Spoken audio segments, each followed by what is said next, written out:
Mi nombre es Jonás. Tengo 18 años y hasta hace poco vivía con mi mamá en la ciudad. Pero un día, sin avisar ni preguntar, decidió que tenía que irme a vivir con mi tía Esperanza, una hermana suya que nunca me cayó muy bien.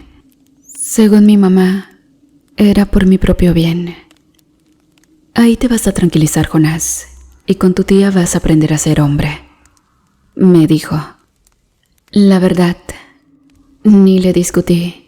Yo estaba cansada de mis tonterías, según ella, y de que me juntara con mis amigos del barrio. Llegué al pueblo un sábado por la tarde, en un camión que olía a polvo y a sudor. Era un lugar chiquito, de esos donde parece que el tiempo se detuvo.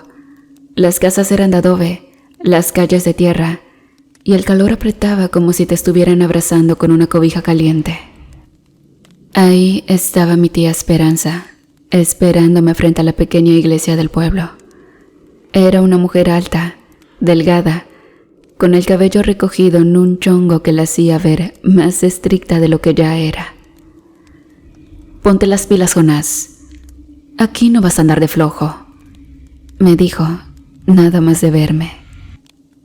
Su casa quedaba al final del pueblo, una casona vieja y grande que parecía que iba a caer con el viento. Entramos, y lo primero que noté fue un altar lleno de santos. Había velas encendidas, imágenes de la Virgen y hasta un crucifijo enorme colgado en la pared. Me sentí un poco incómodo porque, aunque mi mamá siempre fue religiosa, mi tía parecía exagerar. «Aquí se respeta la casa de Dios, Jonás.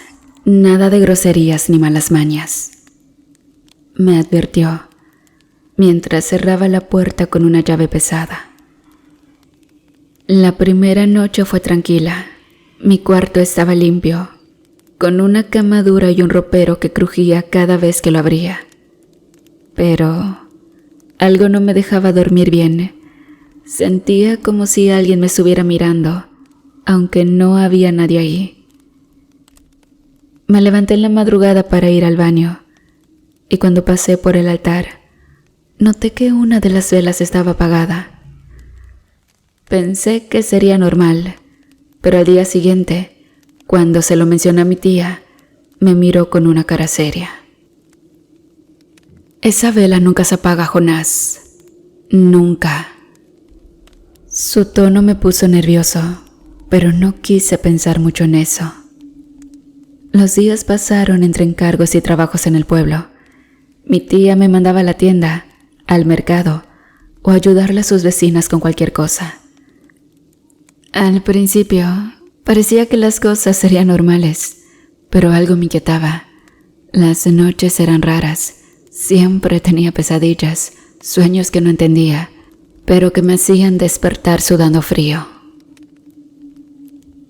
Una noche, mientras dormía, sentí que alguien me tocaba el brazo. Me levanté de golpe, pero no había nadie. Todo estaba oscuro y lo único que alumbraba la casa eran las velas del altar.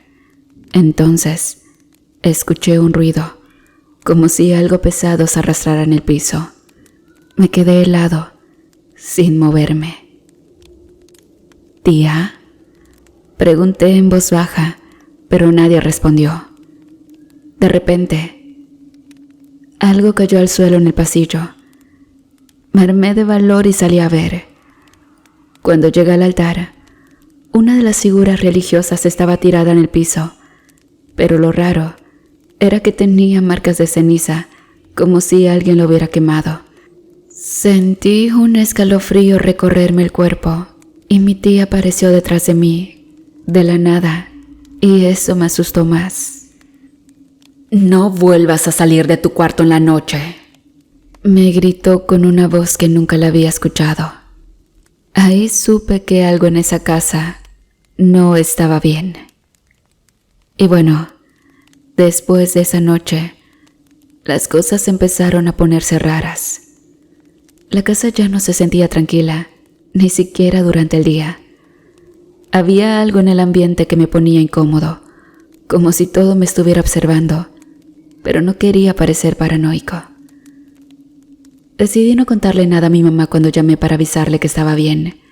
Sabía que si le decía que algo andaba mal, no me iba a creer. Una noche después de cenar, me encerré en mi cuarto como siempre. Me acosté tratando de ignorar los ruidos que siempre se oían en la casa vieja. Las tablas crujían, las ventanas rechinaban con el viento, lo normal. Pero ese día, escuché algo diferente, algo que me puso la piel de gallina. Eran sonidos, gemidos. Sí, de esos gemidos, los que los adultos hacen cuando, pues, ya saben. Al principio pensé que me estaba volviendo loco.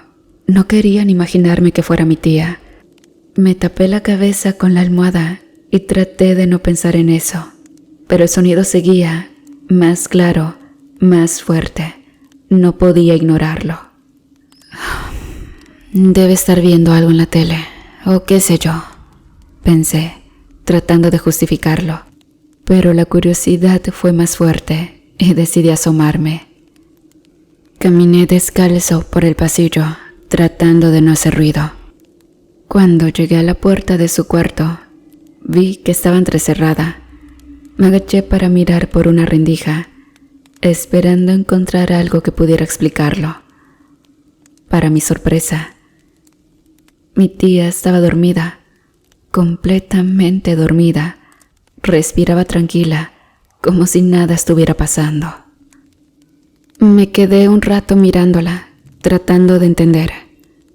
A lo mejor lo imaginé, pensé. Pero justo cuando me iba a regresar a mi cuarto, los gemidos volvieron, esta vez más fuertes y casi desesperados. Sentí un escalofrío en la espalda. Me giré de golpe hacia la puerta otra vez. Pero ahí estaba mi tía, igual de dormida que antes. No se había movido ni un centímetro. Me regresé a mi cuarto con un nudo en el estómago. Cerré la puerta con seguro y me metí bajo las cobijas, aunque hacía un calor insoportable. Los gemidos siguieron por un rato más, hasta que, de repente, se apagaron. Todo quedó en silencio, pero ese silencio no era normal. Era como si la casa misma estuviera conteniendo el aliento. La siguiente noche pasó lo mismo. Otra vez esos gemidos. Otra vez mi curiosidad haciéndome caminar hasta su cuarto. Otra vez mi tía, profundamente dormida. Pero esta vez, algo fue diferente. Justo cuando estaba por regresar a mi cuarto, sentí un golpe en la pared, como si algo pesado hubiera caído del otro lado. Me quedé helado. Ya estuvo. Esto no es normal, pensé. Abrí la puerta un poco más para tratar de ver qué había pasado en su cuarto. Todo estaba en su lugar, pero había algo raro en la cama. Mi tía seguía dormida, pero su cuerpo estaba cubierto por una especie de mancha oscura que parecía moverse, como si tuviera vida propia. Me congelé al ver cómo esa mancha parecía deslizarse lentamente hacia el borde de la cama. Pero en ese momento, mi tía abrió los ojos y me miró directamente. No sé qué fue más aterrador, que me haya atrapado espiando o que sus ojos no eran los mismos. Eran negros, completamente negros, como si algo dentro de ella me estuviera observando. «Te dije que no salieras de tu cuarto, Jonás», dijo, pero su voz no era la de siempre. Era grave, ronca, como si varias personas estuvieran hablando al mismo tiempo. Me eché para atrás, tropezando con mis propios pies, y salí corriendo hacia mi cuarto. Cerré la puerta y me quedé ahí, temblando, sin saber qué hacer. Por primera vez en mi vida, sentí verdadero miedo. Después de esa noche, no pude dormir bien. Tenía la cabeza llena de preguntas, pero ninguna respuesta. ¿Qué estaba pasando con mi tía? ¿Por qué esos gemidos? ¿Qué era esa mancha en su cama? pero lo que más me inquietaba era su mirada. Esos ojos negros me persiguieron toda la madrugada. Al día siguiente, traté de actuar como si nada hubiera pasado. Me levanté temprano, hice los mandados que me pidió y hasta le ayudé a limpiar el altar. Mi tía estaba tranquila, como siempre, aunque noté que me miraba de una forma diferente, más, no sé, intensa, como si supiera que la había visto la noche anterior, pero no dijera nada. Mientras barría el patio, empecé a pensar en algo que nunca me había cruzado por la cabeza. ¿Por qué mi tía estaba soltera? Sí, era un poco amargada, pero no era fea. Incluso, si lo veía con frialdad, tenía un cuerpo que podría llamar la atención de cualquiera. Hasta yo, que era su sobrino, me sentía raro pensándolo. La verdad es que su forma de caminar, su figura, todo eso era algo que fácilmente podría atraer a cualquier hombre del pueblo. Pero ahí estaba, sola, metida en esa vieja casa.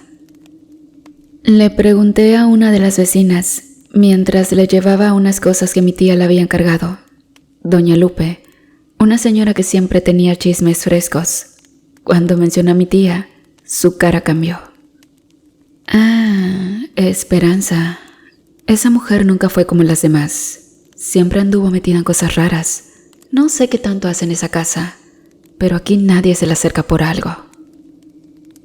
¿Por qué? ¿Qué hizo? Pregunté, haciéndome el desentendido. No quisiera hablar de más, porque tu tía es de armas tomar. Finalizó. Eso me dejó helado. No supe qué pensar, pero tampoco quise darle muchas vueltas. Regresé a la casa y traté de seguir mi día normal, aunque no podía sacarme esa historia de la cabeza. Esa noche, todo volvió a empezar. Me encerré en mi cuarto después de cenar, decidido a ignorar cualquier ruido extraño. Pero, como si el destino quisiera burlarse de mí, los gemidos regresaron. Esta vez eran más fuertes, más explícitos. No pude evitar sentir una mezcla de curiosidad y algo que me daba vergüenza admitir. Atracción. No, esto no está bien, me dije mientras me ponía los zapatos. Pero, aún así, salí del cuarto. Caminé hasta la puerta de su habitación y, como las noches anteriores, me asomé por la rendija. Ahí estaba, dormida otra vez, pero esta vez había algo diferente. El cuarto estaba lleno de un olor raro, como hierbas quemadas. Había varias velas encendidas y en la cabecera de su cama había un cuenco con algo que parecía sangre. Me quedé mirándolo, tratando de entender qué estaba viendo, cuando de repente mi tía se movió. Abrió los ojos y me miró directo, pero esta vez no tenía esa mirada negra. No, esta vez sus ojos eran normales, pero algo en ellos no estaba bien. Era como si fueran los ojos de otra persona. ¿Te gusta lo que ves, Jonás?, dijo, con una voz suave pero que me hizo sentir un frío horrible en el pecho. Me quedé congelado, sin saber qué responder. Entonces, con una rapidez que no parecía humana, se levantó de la cama y avanzó hacia la puerta. Yo salí corriendo hacia mi cuarto, pero antes de poder cerrar la puerta, algo me tomó del brazo. No sé qué era, pero cuando miré, vi unas manos que no eran las de mi tía. Eran huesudas, largas, con uñas negras como garras. Grité con todas mis fuerzas y jalé mi brazo hasta soltarme. Cerré la puerta y me quedé ahí, temblando, escuchando cómo algo golpeaba del otro lado, como si quisiera entrar. Los días pasaron, y aunque intentaba no pensar en lo que había pasado esa noche, algo dentro de mí no me dejaba tranquilo. La puerta de mi cuarto seguía con las marcas de los golpes, pero cada vez que le preguntaba a mi tía si había escuchado algo, me respondía con esa sonrisa burlona que comenzaba a detestar. «Ay, muchacho, seguro fue un mal sueño», decía mientras se reía, como si todo fuera un juego. Y luego empezó a cambiar. Mi tía siempre había sido reservada, con sus vestidos largos y su pelo recogido, pero de un momento a otro comenzó a vestir distinto. Usaba shorts tan cortos que apenas cubrían algo, blusas ajustadas, y lo peor, salía del baño envuelta en una toalla, como si no le importara que yo estuviera ahí. La primera vez que pasó, sentí que se me iba el aire. Era imposible no mirarla, aunque sabía que estaba mal. Traté de apartar la vista, pero mi tía lo hacía a propósito. Caminaba despacio, dejando caer la toalla justo lo suficiente para que yo pudiera ver más de lo que debía. Mis hormonas estaban al tope, y aunque intentaba no pensar en eso, no podía evitarlo. Me empezó a atrapar de una manera que no entendía. Me obsesioné con ella. Cada vez que salía de su cuarto vestida de esa forma, o cuando dejaba caer sus cosas al suelo para agacharse frente a mí, sentía cómo mi cabeza se llenaba de pensamientos que me daban asco, pero al mismo tiempo me atraían. Llegué a convencerme de que lo de aquella noche, cuando sentí esa mano huesuda, había sido solo mi imaginación, un sueño extraño provocado por el estrés. Pero los eventos raros no pararon. Las velas en su altar parecían estar encendidas todo el tiempo, incluso cuando no había nadie en casa. Algunas mañanas encontraba el cuenco con sangre de su cabecera en la cocina, limpio como si lo hubiera usado para cocinar. Luego estaban mis sueños. Al principio eran confusos. Veía a mi tía en su cuarto, durmiendo como siempre. Pero luego estaba ahí, frente a mí, vestida igual que durante el día, y me decía cosas que no me atrevo a repetir. Me tomaba de las manos y me llevaba a su cama. Y entonces hacíamos cosas que nunca hubiera imaginado. Cosas que ahora, solo de pensarlas, me llenan de horror. Me despertaba sudando, con el corazón a punto de salirse del pecho. Pero no terminaba ahí. Una noche, mientras soñaba con ella otra vez, sentí que algo frío tocaba mi rostro. Abrí los ojos y ahí estaba mi tía, parada al pie de mi cama, vestida con un camisón blanco, casi transparente. «¿Tuviste un mal sueño, Jonás?», dijo, con esa voz suave que me lava la sangre. Quise responder, pero mi cuerpo no se movía. Era como si algo me hubiera paralizado. Mi respiración se aceleró mientras ella se acercaba más. Se sentó en el borde de la cama y me acarició el brazo. Su toque era frío, demasiado frío. Y cuando la miré, sus ojos no eran normales. Eran completamente negros, sin nada de blanco. «Tú también me quieres, ¿verdad?», susurró. Fue en ese momento cuando cerré los ojos pensando que era un mal sueño. Al igual, comencé a rezar, y lo poco que sabía lo utilicé en ese momento. Entonces, cuando abrí los ojos, ya no había nada.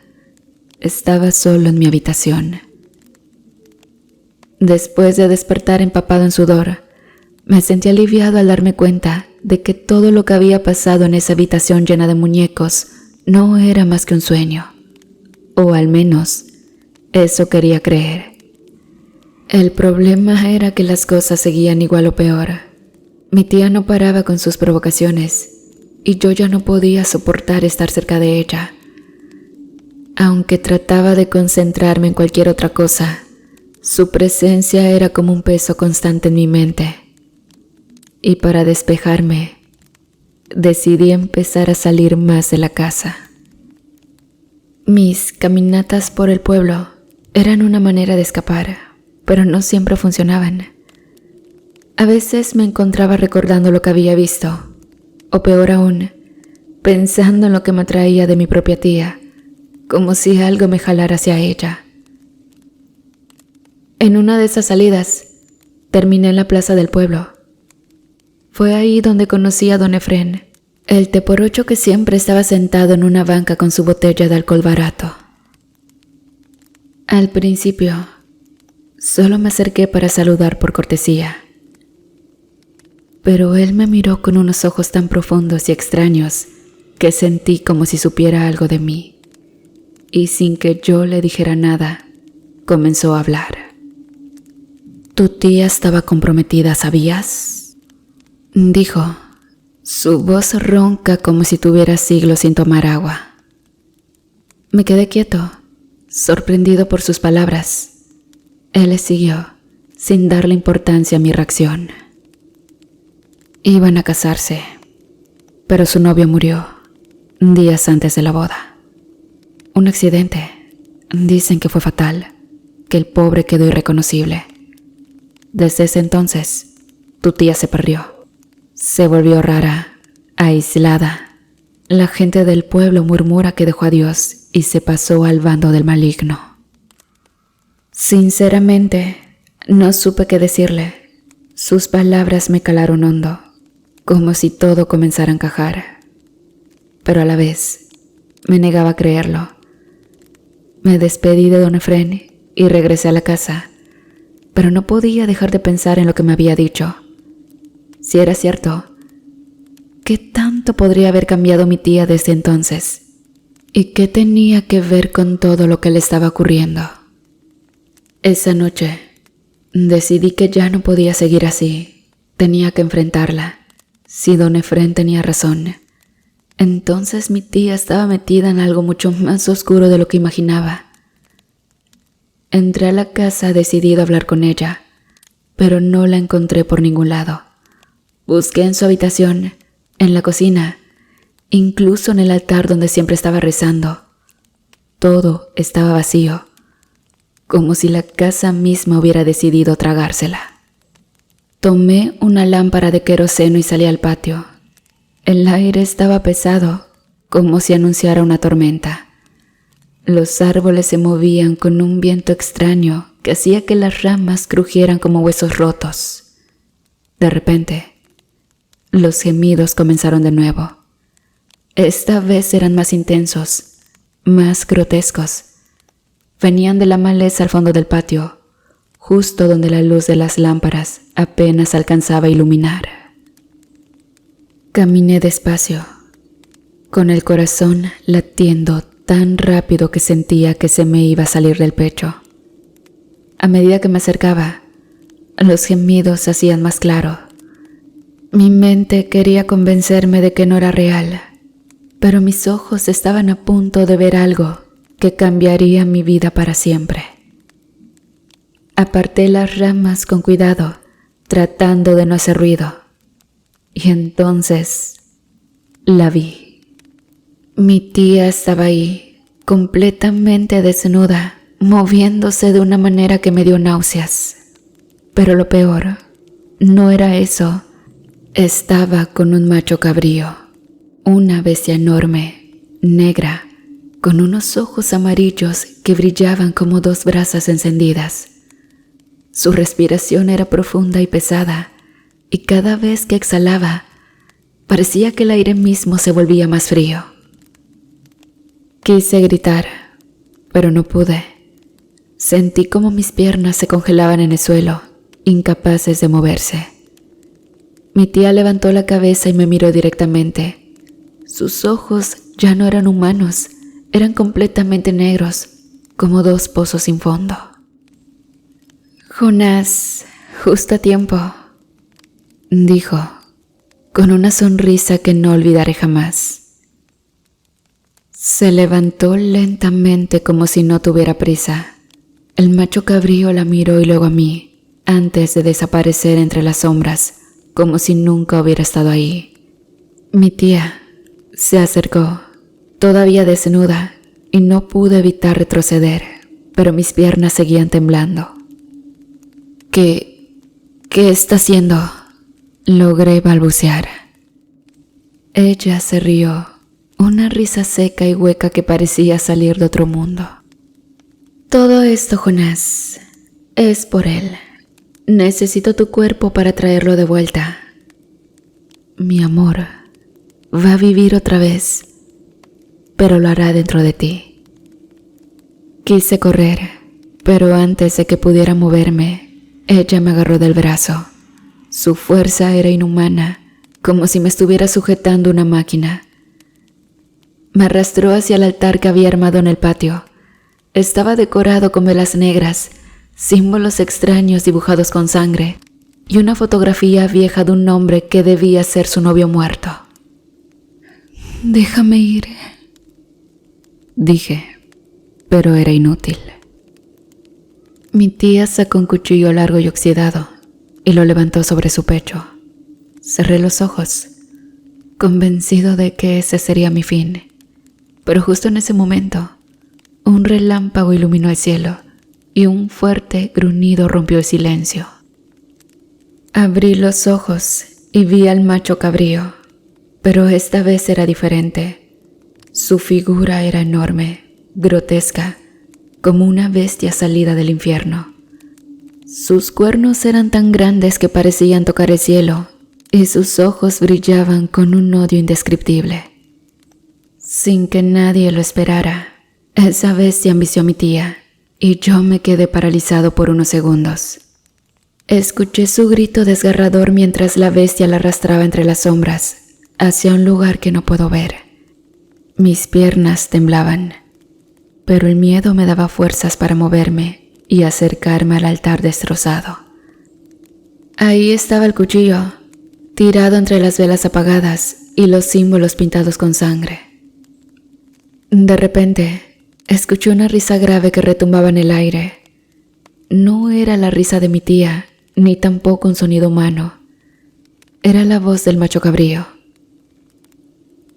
«¿Pensaste que podías mandarme?», se burla, y su voz parecía venir de todos lados a la vez. Entonces, lo entiendo. Todo lo que hizo mi tía, todos sus esfuerzos, no eran más que un juego para esa cosa. Ella creía que controlaba esa bestia, que podía usarla para revivir a su novio. Pero la verdad era otra.